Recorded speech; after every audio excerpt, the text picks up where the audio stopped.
तो चलो बच्चों, अब अभी हम लोग पोजीशन वेक्टर की बात कर रहे थे। मैंने पोजीशन वेक्टर के बारे में आपको बताया कि कोई भी ऑब्जेक्ट अगर किसी पोजीशन पे हो 3 डायमेंशन की, तो हम लोग उसकी पोजीशन को कैसे कैलकुलेट करेंगे। देख लो एक बार और समझ लो। मान लो कोई ऑब्जेक्ट जो है ये एक्स वाई जेड कोऑर्डिनेट है, एक्स वाई जेड कोऑर्डिनेट में इस पोजीशन पे है। तो बच्चों अगर आपको दिया हुआ है 3,7,9, इसका मतलब क्या है, इसका पोजीशन वेक्टर क्या होगा, आई एक्स आई के वाई जे के प्लस जेड के, मतलब 3i के प्लस 7j के प्लस 9k के, ये इसका पोजीशन वेक्टर होगा। ठीक है, चलो यहाँ पे एक क्वेश्चन है, इसको समझते हैं। ये जो न्यूमेरिकल है आपको यहाँ पर गिवन है, न्यूमेरिकल में आपको गिवन है बेटा कि a जो है 1,1,1 पे है, b जो है 4, मान लो यहाँ पर b कोई पॉइंट है वो 4,5,13 पे प्रेजेंट है। ठीक है, तो ये दो कोऑर्डिनेट होगा इसके। तो बेटा इसका पोजीशन वेक्टर क्या होगा, 4i के प्लस 5j के प्लस 13k के।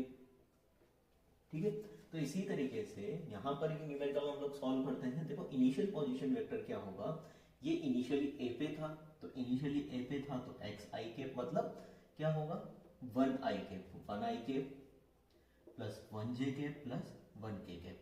तो 1 मल्टीप्लीकेशन में होगा, तो इसलिए मैंने इसको i के j के k के में लिख दिया। अब बात करते हैं फाइनल पोजीशन वेक्टर की। ये जब फाइनल पोजीशन पे होगा तो कहां पहुंच चुका होगा, b पे पहुंच चुका होगा। ठीक है, तो इसका फाइनल पोजीशन वेक्टर कैसे लिखोगे आप, 4i के 5j के प्लस 13k के। तो क्या आप पोजीशन वेक्टर लिखना सीख गए। ठीक है, अगर मैंने आपको कोऑर्डिनेट दिए 3,9,12, तो इसका पोजीशन वेक्टर कैसे बना सकते हो आप, 3i के 9j के और 12k के, क्योंकि ये x, y, z x को रिप्रेजेंट करेगा, ये y को करेगा और ये z को करेगा, जो कि आपको गिवन होगा। ठीक है, अब उसी तरीके से बेटा आपको दिया गया है डिस्प्लेसमेंट वेक्टर। देखो बच्चों, ये a पे था, गया b पे, a के कोऑर्डिनेट है 1,1,1, b के कोऑर्डिनेट है 4,3,13। कहां पर है, देखो x मान लो इधर है, y इस पे है, z यहाँ पर है, तो पहले a यहाँ पर था, b यहाँ पर होगा, तो इन दोनों के बीच का डिस्प्लेसमेंट की बात कर रहे हैं। ठीक है, लेकिन ये 3 डायमेंशन में है तो तीनों कोऑर्डिनेट यहाँ पर यूज होंगे। तो 3 डायमेंशन में कैसे करोगे बेटा, 4 माइनस 1 किया था ना मैं, x2 माइनस x1 i के, तो यहाँ क्या हो जाएगा i के प्लस 5 माइनस 1 j के प्लस 13 माइनस 1 k के। तो कैसे लिखोगे इसको, 3i के प्लस 4j के प्लस 12k के। ठीक है, तो इसका डिस्प्लेसमेंट वेक्टर क्या आ गया आपके पास, 3i के प्लस 4j के प्लस 12k के। अब बात करते हैं लेंथ ऑफ शॉर्टेस्ट पाथ। देखो शॉर्टेस्ट पाथ आपको जो बात करनी है, a से बीच के बीच का शॉर्टेस्ट पाथ क्या होगा, इनका डिस्प्लेसमेंट। ठीक है, तो इनका डिस्प्लेसमेंट अगर आपको मैग्नीट्यूड इसका निकालना है, तो इसका मैग्नीट्यूड निकाल के आप इसको शॉर्टेस्ट पाथ को फाइंड आउट कर सकते हो। देखो शॉर्टेस्ट पाथ का कैसे निकालोगे, √3 square plus 4 square plus 12 square.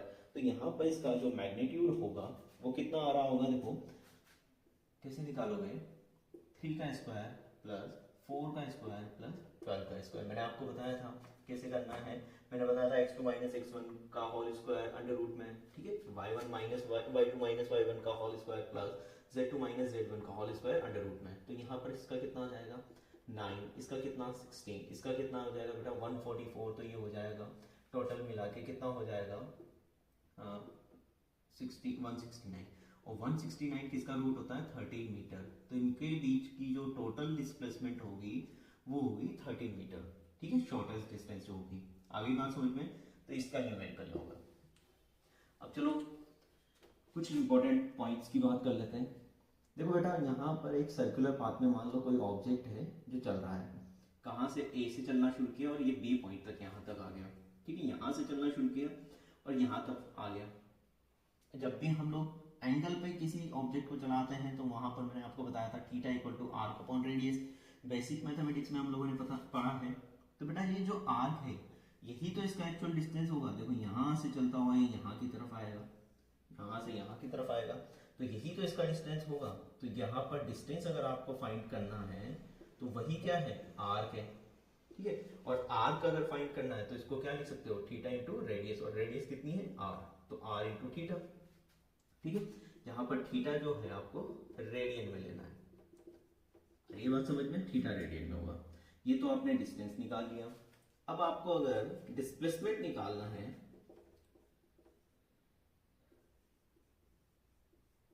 Displacement निकालना है तो क्या करना पड़ेगा बेटा, ये जो लेंथ है, ये जो लेंथ आपको दिख रही है, ये वाली लेंथ आपको फाइंड आउट करनी पड़ेगी, क्योंकि डिस्प्लेसमेंट क्या होता है, इनिशियल और फाइनल पॉइंट के बीच का शॉर्टेस्ट पाथ। तो शॉर्टेस्ट पाथ क्या होगा, ए से बी तक जो आपने स्ट्रेट लाइन बनाई वही इसी का शॉर्टेस्ट पाथ होगा।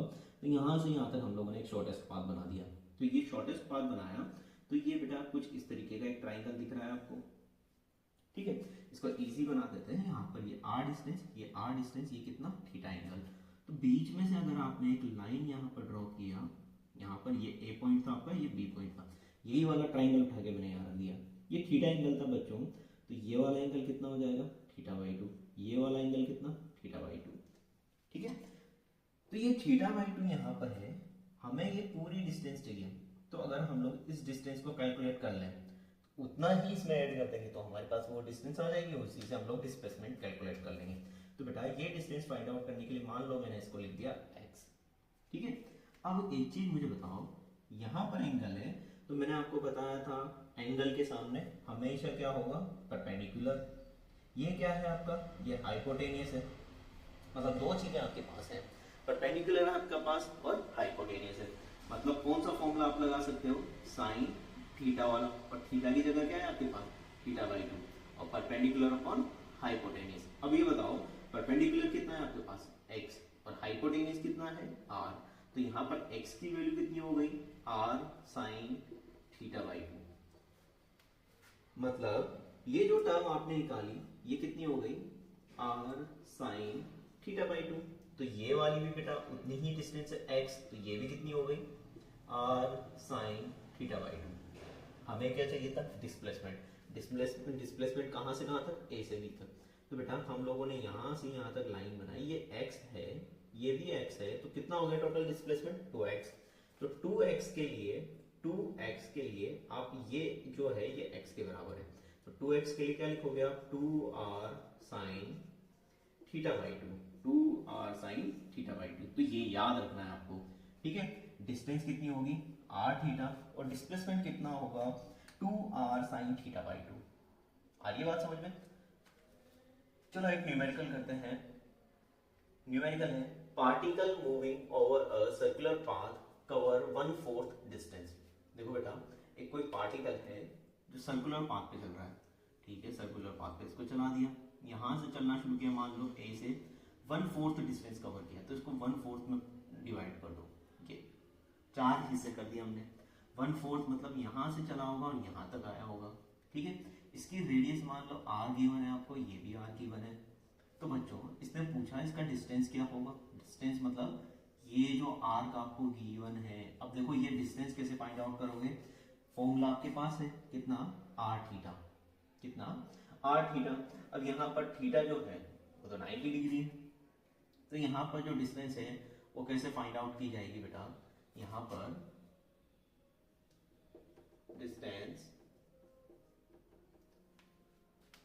डिस्टेंस कितना हो जाएगा आपका, डिस्टेंस कितना हो जाएगा आपका, r थीटा, ठीक है, r थीटा आपका डिस्टेंस हो जाएगा।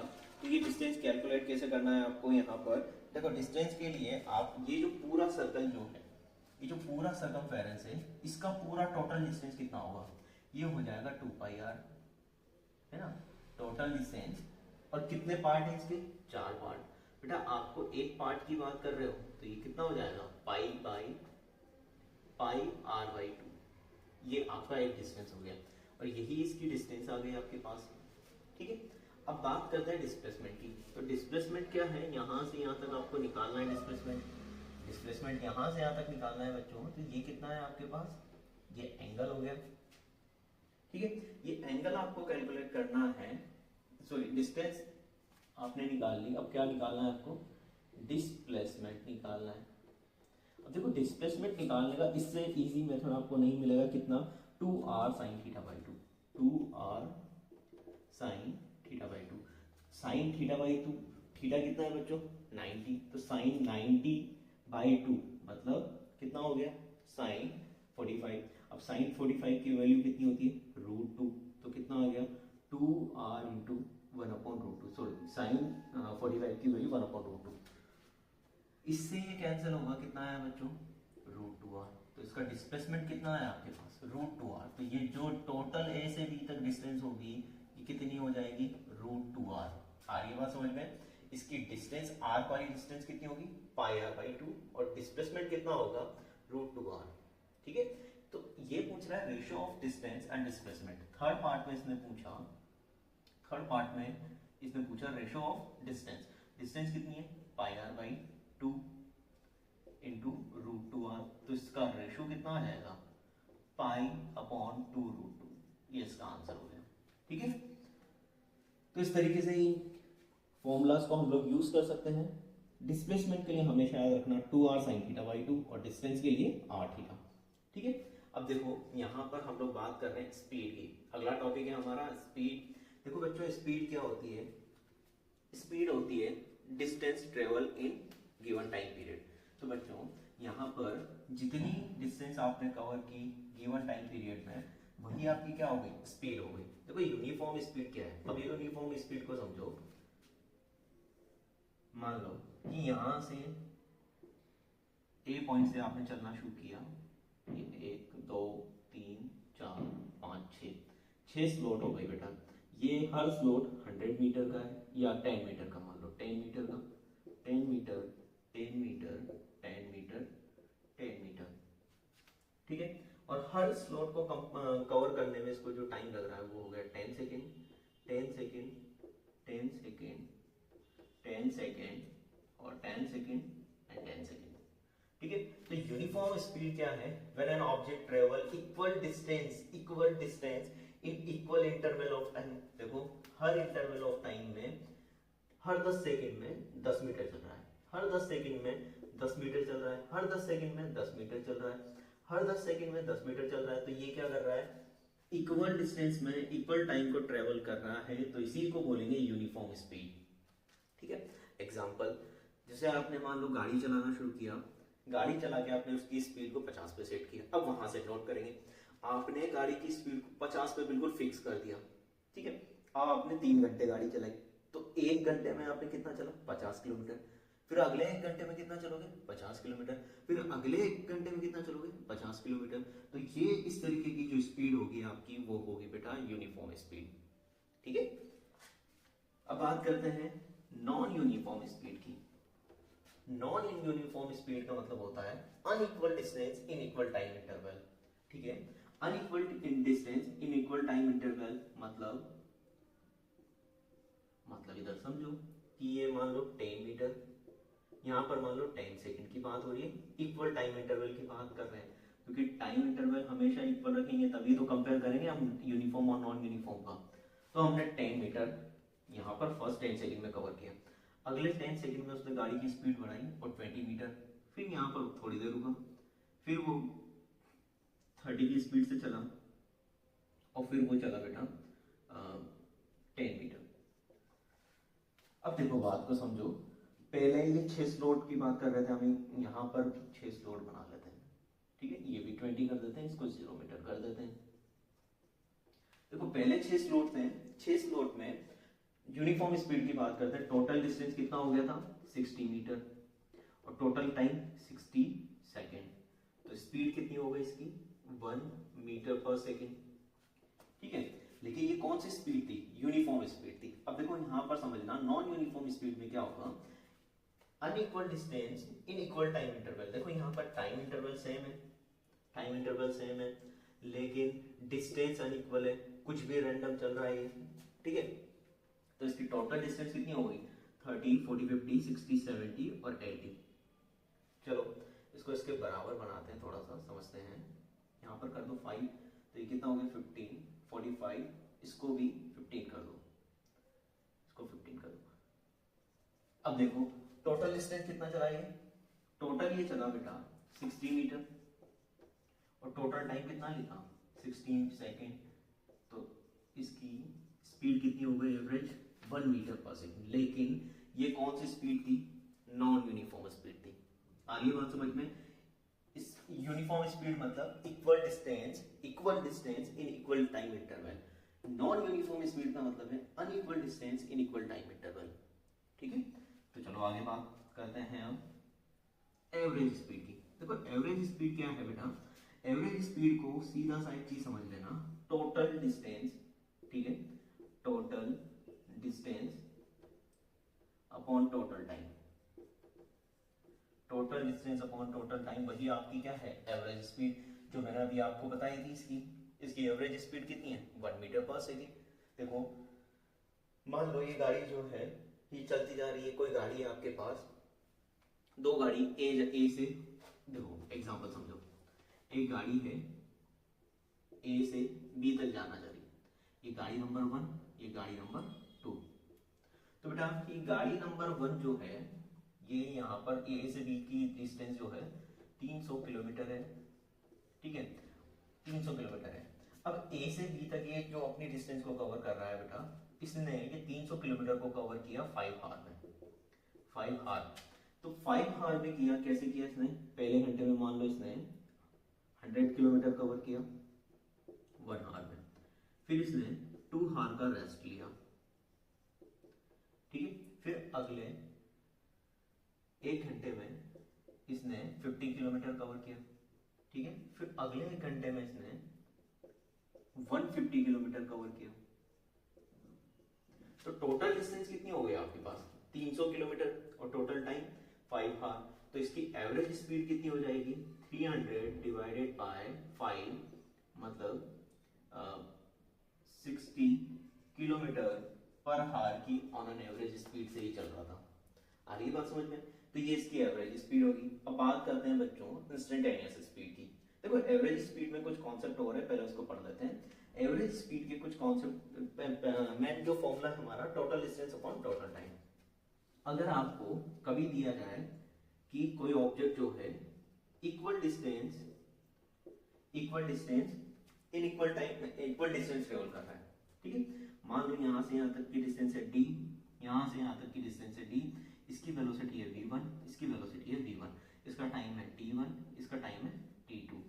बच्चों अगर कोई ऑब्जेक्ट a से b जाने में इक्वल डिस्टेंस को ट्रेवल कर रहा है तो हमारे पास एक एवरेज स्पीड का फॉर्मूला आता है, v एवरेज जो है हम लोग लिख सकते हैं 2v1 v2 upon v1 plus v2। ये दो ऑब्जेक्ट के लिए, ठीक है, अगर दो से ज्यादा होंगे तो क्या लिखोगे n अपॉन v इक्वलेंट या v average equal to 1 upon v1 plus 1 upon v2 plus 1 upon v3 and चलता रहेगा आपका, ठीक है। तो अगर दो ऑब्जेक्ट हैं और अगर आपको उनकी जो डिस्टेंस है, मतलब कि यहां से यहां तक की 100 मीटर चला, यहां से यहां तक की 100 मीटर चला, तो आपको एवरेज वेलोसिटी निकालनी है तो ये वाला फॉर्मूला लगा देना। लेकिन अगर आपको दिया जाए कि टाइम इंटरवल सेम है, टाइम इंटरवल इनका सेम है, मतलब यहाँ पर डिस्टेंस d1 और d2 हो और टाइम t और इधर भी t हो, बच्चों इसको भी सेम टाइम लगा कवर करने में, इसको भी सेम टाइम लगा, तब आपको जो फॉर्मूला लगाना है एवरेज वेलोसिटी का, वो फॉर्मूला क्या रहेगा v1 प्लस v2 अपॉन 2, ये दो वेलोसिटी के लिए। अगर दो से ज्यादा हो तो क्या करोगे v3 v4 v5 चलता रहेगा और नीचे क्या आ जाएगा, दो की जगह पे n तक चलता रहेगा तो n नंबर आ जाएगा, ठीक है। तो एक चीज याद रखनी है आपको, जब भी दो ऑब्जेक्ट की बात हो, दो वेलोसिटीज की बात हो, दोनों के बीच में डिस्टेंस सेम हो तो average velocity 2v1 v2 upon v1 plus v2, और दोनों के बीच में टाइम इंटरवल सेम हो तो क्या लगाओगे v1 प्लस v2 बाय 2। ये फॉर्मूला रट के रख लेना, ये दोनों बहुत अच्छे से काम आएंगे जब डिस्टेंस सेम हो, जब टाइम पीरियड सेम हो, ठीक है। तो ये आपकी एवरेज स्पीड हो गई। अब बात करते हैं इंस्टेंटेनियस स्पीड की। देखो बच्चों इंस्टेंटेनियस स्पीड क्या है आपका, इंस्टेंटेनियस स्पीड एक पर्टिकुलर छोटे से टाइम इंटरवल की बात करते हैं। जैसे मान लो आप गाड़ी पे चल रहे हो, गाड़ी पे आपका ध्यान नहीं है, सीधा आपका सामने ध्यान है, आपने रैंडमली बिल्कुल माइक्रो सेकंड के लिए अपने स्पीडोमीटर पे देखा और आपने देखा कि स्पीडोमीटर पे स्पीड जो आ रही है 15 मीटर पर सेकंड की है उस पर्टिकुलर टाइम इंस्टेंट पे, तो आपकी इंस्टेंटेनियस स्पीड कितनी हो गई 50 मीटर पर सेकंड, है ना, क्योंकि ये क्या है एक पर्टिकुलर इंस्टेंट पे जो आपकी स्पीड होगी वही आपकी इंस्टेंटेनियस स्पीड हो गई, ठीक है। तो यहाँ पर छोटे से टाइम पीरियड की बात होती है, तो इसको डिनोट किया जाता है बेटा, इसको ds बाई dt से डिनोट किया जाता है, मतलब स्मॉल डिस्टेंस से बात की जाती है, स्मॉल डिस्टेंस की बात की जाती है यहाँ पर। अगर मैंने आपको बोला कि आप साइकिल भगा रहे हो और साइकिल भगाते भगाते मैंने आपको बोला कि आप उस पर मीटर लगा हुआ है, मीटर पे आपने चेक करना है बिल्कुल माइक्रो सेकंड के लिए, बहुत छोटे से टाइम इंटरवल के लिए, और आपने चेक किया, आपकी स्पीड आ रही थी 32, ठीक है, तो आपकी इंस्टेंटेनियस स्पीड कितनी हो गई 32। उसके बाद आपकी मान लो हो सकता है कंटिन्यूस स्पीड बढ़ भी रही हो कम भी हो रही हो, लेकिन उस पर्टिकुलर इंस्टेंट पे आपकी जो स्पीड होगी वही आपकी इंस्टेंटेनियस स्पीड होगी, ठीक है। तो ये स्पीड के बारे में हो गया। यूनिफॉर्म स्पीड मतलब तो equal distance in equal interval of time, non uniform distance मतलब unequal distance in equal interval of time. Average speed जो होगी total distance upon total time, और इंस्टेंटेनियस स्पीड क्या होगी, एक पर्टिकुलर इंस्टेंट पे जो आपकी स्पीड है वही आपकी इंस्टेंटेनियस स्पीड है।